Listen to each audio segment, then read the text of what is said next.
మామిడి గుమ్మడికాయ పప్పు రెడీ అయిపోయింది. మీరు కూడా చేసుకోండి. ఇది బూడిది గుమ్మడికాయ అండి. పైన చెక్కు తీసి ఇలా ఉన్నాయి. చిన్న ముక్కలు మనం సొరకాయ ముక్కల్లాగా కట్ చేసుకోవాలి. ఇది మామిడికాయ తురుము పెట్టి రెడీ ఉంచాను.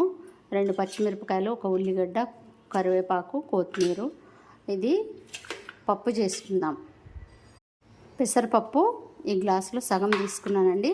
1 పెద్ద స్పూను శనగపప్పు. ఇది ఒక 15 నిమిషాలు నానబెట్టుకుంటే సరిపోతుంది. ఇప్పుడు చేసుకుందాం. మామిడికాయ బూడిద గుమ్మడికాయ ముక్కలతోటి పప్పు చేసుకోవడానికి రెడీ అయిపోయింది. ఇప్పుడు చేసుకుందాం. స్టవ్ మీద వేజలు పెట్టుకొని ఈ స్పూన్తో 2 స్పూన్లు, చిన్న స్పూన్ తోటి 2 స్పూన్లు అంతే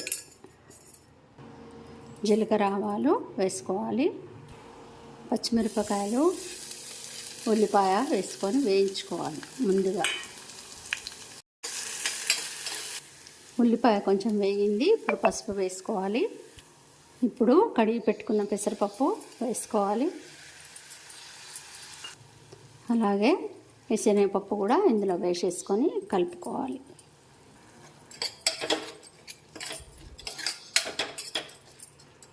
ఇందులోనే కరివేపాకు, ఈ బూడిద గుమ్మడికాయ ముక్కలు వేసి కలుపుకొని కొంచెంసేపు మూత పెట్టి ఉంచిన తర్వాత అప్పుడు ఎసరు పోసుకోవాలి.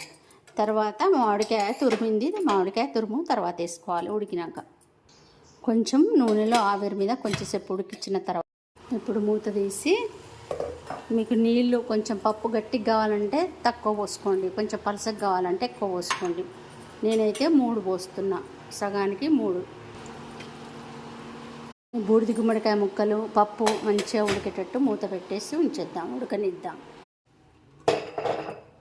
చక్కగా ఉడికిపోయింది. ఇప్పుడు మామిడికాయ తురుము వేసుకుందాం. ఇందులో మామిడికాయ తురుము వేసుకొని ఉప్పు కారం కూడా వేసుకొని కొంచెంసేపు ఉడికించుకోవాలి. ఈ పులుపు అంతా పప్పుకు పట్టాలి కదా.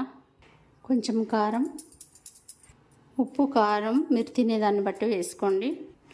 ధనియాల పొడి, కొంచెం వేయించి పొడి చేసుకున్న జీలకర్ర పొడి కలుపుకొని మూత పెట్టి కాసేపు ఉడికిద్దాం. చక్కగా ఉడికిపోయింది. దింపుకోవడమే. కొత్తిమీర వేసాను, దింపేస్తా.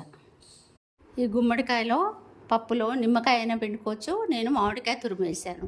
చాలా టేస్ట్ ఉంటుంది. అక్కడక్కడ పెసరపప్పు ముక్కలు, గుమ్మడికాయ ముక్కలు, శనగపప్పు తగులుతూ ఉంటుంది. చాలా టేస్ట్ ఉంటుంది. బూడిద గుమ్మడికాయ ముక్కలలో మామిడికాయ తురుము వేసి పప్పు చేసుకుంటే చాలా టేస్ట్ ఉంటుంది. మీరు కూడా చేసుకోండి.